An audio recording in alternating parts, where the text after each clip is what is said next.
Welcome students, welcome to Credence Classes. আমি Saikat sir. আজকে নিয়ে এসেছি ক্লাস 7-এর প্রতিসাম্য চ্যাপ্টারটি। ক্লাস 7-এর সারা বছর ধরে নানা অঙ্ক হয়েছে, কিন্তু কোথাও গিয়ে এই প্রতিসাম্যের কনসেপ্টটা ছাত্রছাত্রীদের মনে কোথাও গিয়ে পুরোপুরি ক্লিয়ার নয়। সেই জন্য আজকের এই সেশনটার সঙ্গে তোমরা সবাই জুড়ে থেকো। আজকে আমরা শিখব কোন কোন চিত্রগুলোকে আমরা প্রতিসাম্য হিসাবে ধরতে পারি এবং প্রতিসাম্যর কি কি প্রকারভেদ রয়েছে সেগুলো আজকে আমরা জানবো। চলো তাহলে শুরু করা যাক আজকের চ্যাপ্টার প্রতিসাম্য। প্রথমত জানবো প্রতিসাম্য কাকে বলে। প্রতিসাম্য হচ্ছে গিয়ে আমরা সেই চিত্রগুলোকে যাদেরকে আমরা যদি মাঝ বরাবর কোনো কাল্পনিক রেখা দিয়ে কল্পনা করি এবং সেই কাল্পনিক রেখার উভয় দিকেই যদি সেই চিত্রের একই প্রতিচ্ছবি পাই, তাহলে তাকে আমরা বলবো কি প্রতিসাম্য। যেরকম ধরো আমি যদি একটা সমবাহুর ত্রিভুজ অঙ্কন করি, একটা সমবাহু ত্রিভুজ, এই সমবাহু ত্রিভুজের যদি মাঝ বরাবর আমি একটা কাল্পনিক রেখা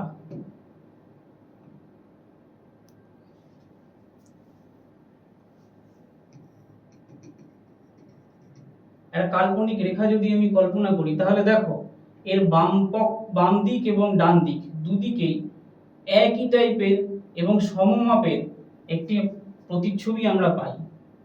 তাহলে এই দুটো প্রতিচ্ছবিকে একে অপরের কি বলবো আমি?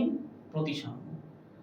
বা এরকমও ভাবতে পারি যদি আমি এইখানে একটা আয়না ধরি, এর মাঝ বরাবর যদি আমি আয়না ধরি, তাহলে এই আয়নার এই পারের যে অংশটুকু, সেই অংশটুকুর ছবি আমি আয়নার মধ্যে দেখতে পাবো এবং এইটিকে একটি পূর্ণ সমবাহু ত্রিভুজ আমার মনে হবে। তো একেই বলবো আমরা কি? প্রতিসাম্য। বোঝা গেছে? আসলে এবার কিছু চ্যাপ্টারে কিছু অঙ্ক রয়েছে এবং কিছু উদাহরণ রয়েছে, সেগুলো আমরা অনুশীলনের মাধ্যমে দেখে নেব যে প্রতিসাম্য বিষয়টা কি। যেরকম ধরো এখানে একটা বলেছে যে একটা আয়তক্ষেত্রাকার নীল কাগজকে নিচের মতো দুটি সমান ভাঁজ করে কাটলাম ও সাদা কাগজে আটকে দিলাম। এরকম ভাবে একটা ভাঁজ করলো মাঝ বরাবর, আবার এরকম ভাবে একটা ভাঁজ করে ঠিক এরকম টাইপের একটা আকৃতি আমরা পেলাম। এবং এইখান থেকে এই যে সাদা অংশটা আমি কেটে দিয়েছি। কেটে দেওয়ার পরে যদি এটাকে আবার খুলি, আমি খুললে তো কি পাবো না, এইরকম একটা আমি কাল্পনিক রেখা পাবো, আবার এরকম একটা কাল্পনিক রেখা পাবো, যারা এই অংশটাকে দুদিক থেকেই সমান ভাগে ভাগ করছে। তার মানে বলতে পারি যে সাদা অংশটি অর্থাৎ কাগজ কেটে যে ছবিটি পেলাম সেটি কি?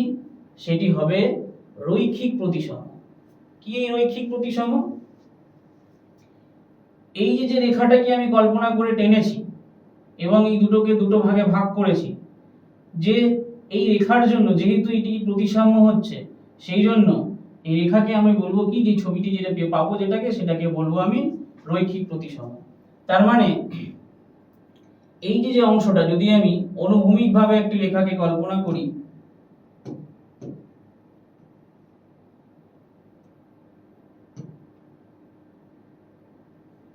একটি অনুভূমিক রেখাকে যদি কল্পনা করি, তাহলে দেখবো কি এর উপরের যে অংশটা এই ছবির এবং নিচের অংশ সমান এবং হুবহু একই দেখতে।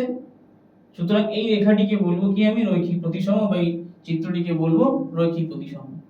আবার দেখছি মাসুম ছবি এঁকে তারপরে কেটে দিল যে মাসুমের ছবিটি রৈখিক প্রতিসাম্য নাকি রৈখিক প্রতিসাম্য নয়। এই যে কেটে একটা ছবি মাসুম পেয়েছে, সেখানে দেখো একটা আয়না ধরা হচ্ছে, এই যে এরকম মাঝ বরাবর একটা আয়না ধরা হয়েছে।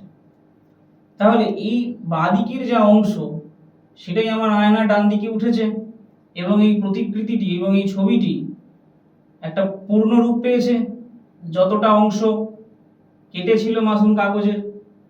তাহলে এই ছবিটিকেও, মাসুম যে ছবিটি, সেটাকেও আমরা বলতে পারি কি? রৈখিক প্রতিসাম্য।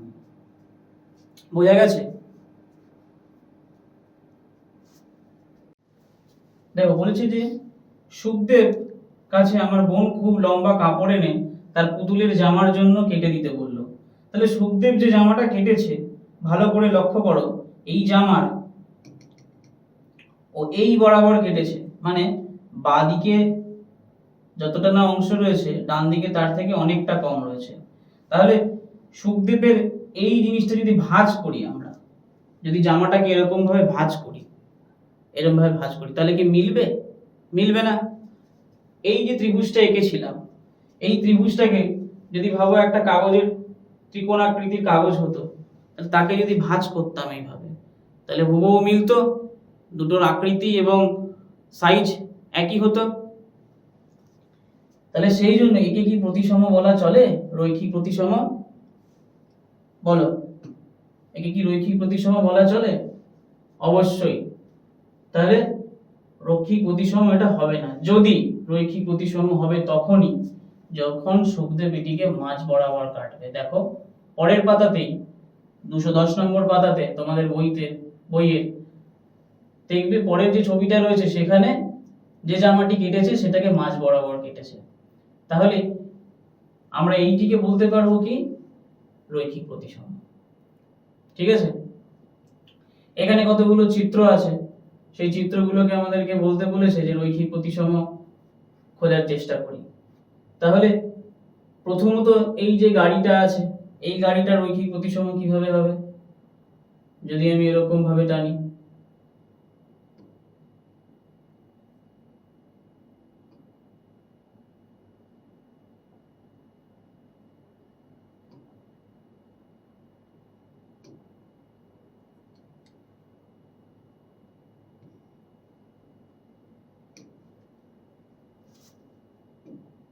টানি, তাহলে দেখো বাঁদিক এবং ডান দিক উভয়ই সম আকৃতির এবং একই মাপের রয়েছে, এবং তাহলে আমরা এটাকে একটি প্রতিসম বলতে চলি। এই পাতাটি যদি আমি এইভাবে কাল্পনিক রেখা অঙ্কন করি, তাহলে বাঁদিক এবং ডান দিক সেম হয়, তাহলে এটাকেও আমরা বলতে পারি কি? রৈখিক প্রতিসম। এই যে ঘরটা আছে, ঘরেরও যদি আমি এরকম মাঝ বরাবর কল্পনা করি, তাহলে এটিকেও আমরা রৈখিক প্রতিসম বলতে পারি। একটা ব্যাডমিন্টনের ছবি আছে, এই ব্যাডমিন্টনের ছবিটাকেও যদি এরকম ঠিক মাঝ বরাবর একটি কাল্পনিক রেখা অঙ্কন করি, তাহলে সেটাকেও আমরা রৈখিক প্রতিসম বলতে পারবো। একটা প্রজাপতি ছবি রয়েছে, এই প্রজাপতির ছবিটাকেও যদি আমি এরকম ভাবে অঙ্কন করি কাল্পনিক রেখা লম্বভাবে, তাহলে দেখো বাঁদিক এবং ডান দিক তার দুটো ডানায় ভাগ হয়ে যাচ্ছে, এবং শরীরও দুই দিকে যে দেহাংশ সে দেহাংশ দুদিকে ভাগ হয়ে যাচ্ছে। তাহলে এটিকেও আমরা বলতে পারি কি? রৈখিক প্রতিসম। একটা কলসি আছে, কলসিটাকেও যদি এইভাবে আমি অঙ্কন করি, তাহলে রৈখিক প্রতিসম পাই। কিন্তু দেখো সবকটাই কি আমরা মোটামুটি লম্বভাবে টেনেছি, ডি কে, এই যে ক্যাপিটাল লেটারের ডি রয়েছে, যদি টানি দেখো রৈখিক প্রতিসম পাবো। ঠিক আছে? তার মানে এই রেখাটিকে যদি আমরা এইভাবে আবার যদি টেনে দেখি,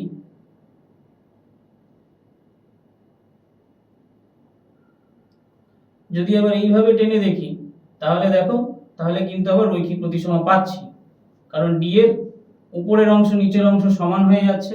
তাহলে সেক্ষেত্রে আবার আমরা কি পাবো? রৈখিক প্রতিসম পাবো। এর থেকে কি বুঝতে পারলাম? যে রৈখিক প্রতিসম দু রকমের হতে পারে। একটা হচ্ছে উলম্ব রৈখিক প্রতিসম, যা লম্বালম্বি ভাবে আমরা কল্পনা করছি, আর একটা হচ্ছে অনুভূমিক প্রতিসম। তার মানে এই যে রৈখিক প্রতিসম বা রেখা প্রতিসম ডি, এটা হচ্ছে অনুভূমিক প্রতিসম রেখা।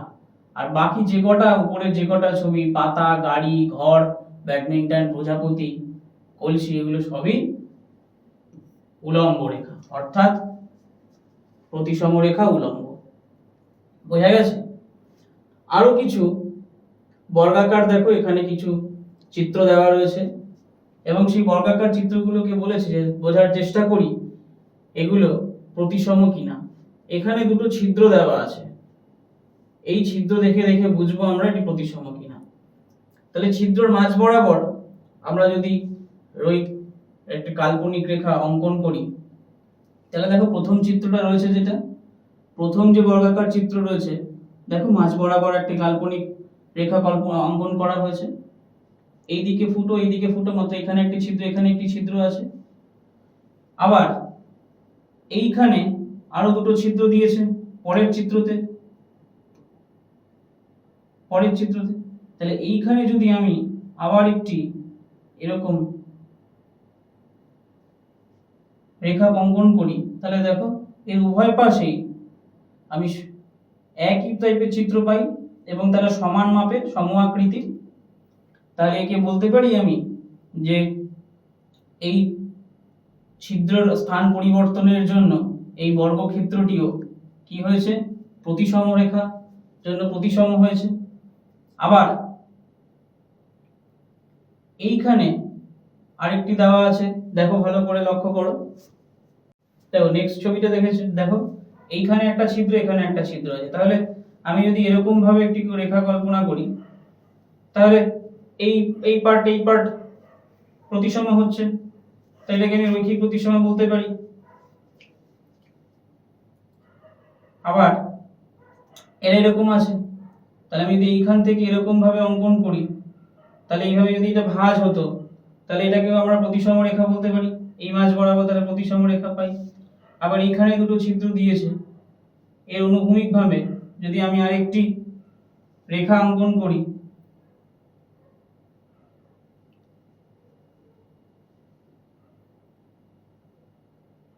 তাহলে প্রতিসম পাই। বোঝা গেছে? তাহলে বর্গাকার এই যে বর্গক্ষেত্রাকার কাগজ ছিল, এই বর্গক্ষেত্রাকার কাগজে এরকম ভাবে যদি ভাঁজ করি, আবার যদি এই মাঝ বরাবর ভাঁজ করি, বা যদি এইভাবে ভাঁজ করি, বা কখনো যদি এরকম অনুভূমিক ভাবে ভাঁজ করি, তাহলে প্রতি ক্ষেত্রেই আমি কি পাচ্ছি, প্রতিসম রেখা পাচ্ছি। ঠিক আছে? দেখো এখানে কতগুলো আবার ত্রিভুজের ছবি দিয়েছে, বলেছে এখানে কটা প্রতিসম রেখা পাই। প্রথমে একটা সমবাহু ত্রিভুজ দিয়েছে। তা সমবাহু ত্রিভুজে যদি আমি এই অনুভূমিক একটি রেখা অঙ্কন করি, তাহলে এদিক এদিক বরাবর আমি প্রতিসম চিত্র পাচ্ছি। আবার যদি এইভাবে অঙ্কন করি, দেখো তাহলে এই উপরটার এই নিচটাতে আমি প্রতিসম চিত্র পাচ্ছি। আবার যদি এইভাবে আমি অঙ্কন করি, তাহলে এই সাইড আর এই পার্টটাতে প্রতিসম চিত্র পাচ্ছি। তার মানে আমি পেলাম কটা প্রতিসম রেখা পেলাম, তিনটি। কটা পেলাম?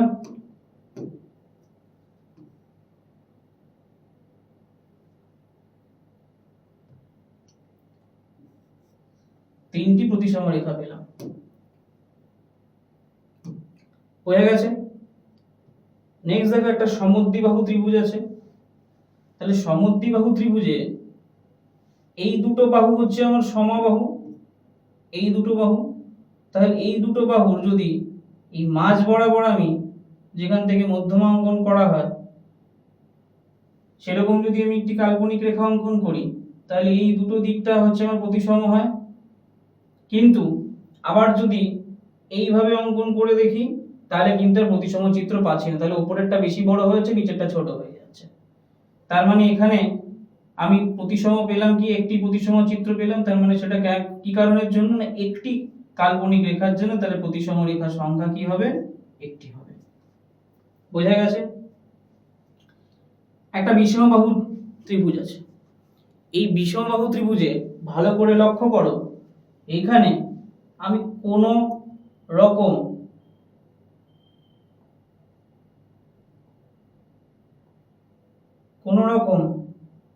কাল্পনিক রেখা অঙ্কন করে প্রতিসম পাচ্ছি না। দেখতে পাচ্ছ? সুতরাং এখানে আমি কোনো প্রতিসম রেখা পাবো না। সুতরাং এখানে 0টি প্রতিসম রেখা হবে।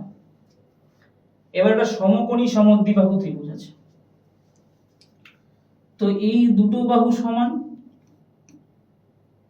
এই দুটো বাহু যদি সমান হয়, তাহলে এই শীর্ষবিন্দু বরাবর এই বাহুর উল্টো দিকে যদি আমি একটি কাল্পনিক রেখা অঙ্কন করি, তাহলে এই দেখো এই উপরের যে ত্রিভুজ পাচ্ছি আর এবং নিচে যে ত্রিভুজ পাচ্ছি, এই দুটো ত্রিভুজ পরস্পরের প্রতিসম। সুতরাং আমি কটা প্রতিসম রেখা এখানে অঙ্কন করতে পারি, একটি। বোঝা গেছে? আরেকটা দিয়েছে স্থূলকোণী সমদ্বিবাহু ত্রিভুজ।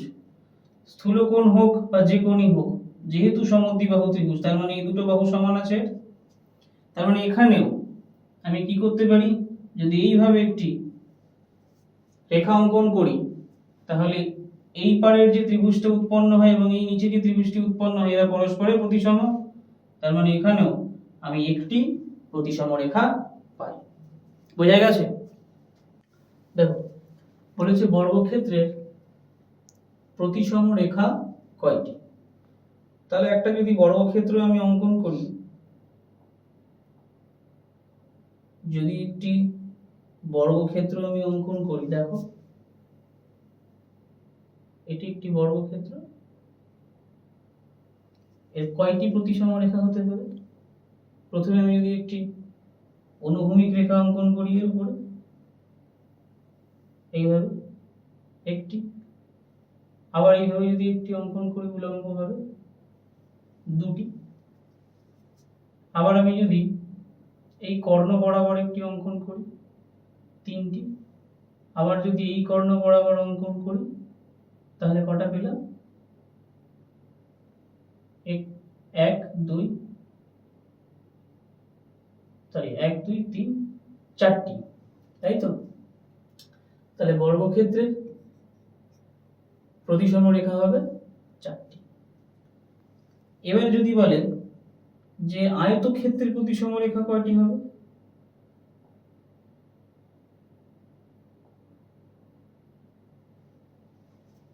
এই আমার একটি আয়তক্ষেত্র, আয়তক্ষেত্রের এই অনুভূমিক বরাবর একটি প্রতিসম হতে পারে,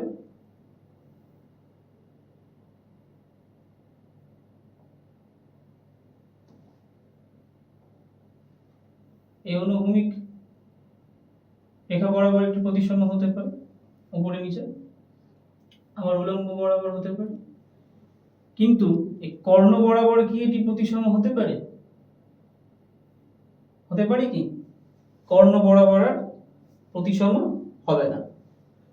আমরা যদি একটি কাগজকে যদি দেখি, এটি একটি আয়তকার কাগজ, এই আয়তকার কাগজটিকে আমি এরকম ভাবে ভাঁজ করলাম, দেখো সম আকৃতির এবং সমমাপের আমি প্রতিকৃতি পাচ্ছি এবং দুদিক সমান হচ্ছে, তাহলে এটি একটি প্রতিসম হতে পারে। আবার এইভাবে যদি আমি আবার একটি ভাঁজ করি তাহলেও দেখো আবার প্রতিসম পাচ্ছি আমি, কিন্তু এইভাবে কি ভাঁজ করে মেলাতে পাচ্ছি কর্ণ বরাবর? হচ্ছে না। তাহলে সুতরাং আয়তক্ষেত্রে চিত্রক্ষেত্রে আমি দুটি মাত্র প্রতিসম রেখা পাবো। নেক্সট বলছে যে সরলরেখাংশের প্রতিসম রেখা কয়টি। একটি সরলরেখা মানে এটি একটি সরলরেখা, এই সরলরেখার আমি কিভাবে প্রতিসম পাবো? একমাত্র এইভাবেই পেতে পারি। তার মানে সরলরেখাংশের কটি হবে? একটি, আর আয়তক্ষেত্রের দুটি। বোঝা গেছে? এখানে দেখো আরো চারটি ছবি দিয়েছে, নিজে করেই বলেছে যে এই ত্রিভুজের তিনটি বাহু সমান আমি কটা প্রতিসম রেখা পেতে পারি, চতুর্ভুজের চারটি বাহু সমান ও চারটি কোণ সমান কটা প্রতিসম রেখা পেতে পারি। তো ত্রিভুজ যেহেতু আছে, ত্রিভুজের প্রথমত হচ্ছে কোণ বরাবর এখান থেকে একটি, এখান থেকে একটি, আবার এখান থেকে একটি, তাহলে তিনটি প্রতিসম রেখা পেতে পারি ত্রিভুজের, তিনটি বাহু সমান ও তিনটি কোণের সমান। এবারে চতুর্ভুজের জন্য আমরা অলরেডি বর্গক্ষেত্র করে দেখেছি, তাই চতুর্ভুজের জন্য চতুর্ভুজের চারটি বাহু যদি সমান হয় তাহলে এখানে চারটি প্রতিসম রেখা পাবো। নেক্সট বলছে একটি পঞ্চভুজ আছে, দেখো কটা বাহু, 1 2 3 4 5, একটি পঞ্চভুজ আছে। তাহলে এই পঞ্চভুজের যদি প্রতিটি বাহু ও প্রতিটি মানের কোণ সম বরাবর কটা আমি পেতে পারি। এইটির ক্ষেত্রে একবার দেখো, এই উল্লম্বভাবে যদি আমি একটি কাল্পনিক রেখা অঙ্কন করি তাহলে এটি একটি প্রতিসম চিত্র পাই। আবার এরকম ভাবে যদি আমি করি তাহলে কি পাই? পাচ্ছি না। আবার যদি এইভাবে অঙ্কন করি তাহলে কি পাই? পাচ্ছি না। আবার যদি এইভাবে এই কোণ থেকে এই কোণ বরাবর একটি অঙ্কন করি তবেও পাচ্ছি না। তার মানে এই পঞ্চভুজের জন্য আমি মাত্র একটি প্রতিসম রেখা পাবো। নেক্সট বলেছে এই 4 নম্বর একটি চিত্র দিয়েছে, ভালো করে দেখো, এটি একটি ষড়ভুজ। তাহলে এই ষড়ভুজের জন্য আমি যদি কোণ ও বাহু বরাবর যদি প্রতিসম রেখা অঙ্কন করি তাহলে কটা প্রতিসম রেখা পাবো? দেখো একবার, প্রথমত উলম্বভাবে আমি এই বাহু থেকে এই বাহুর উল্টো দিকে যে বাহু রয়েছে এই বরাবর একটি প্রতিসম চিত্র পাই।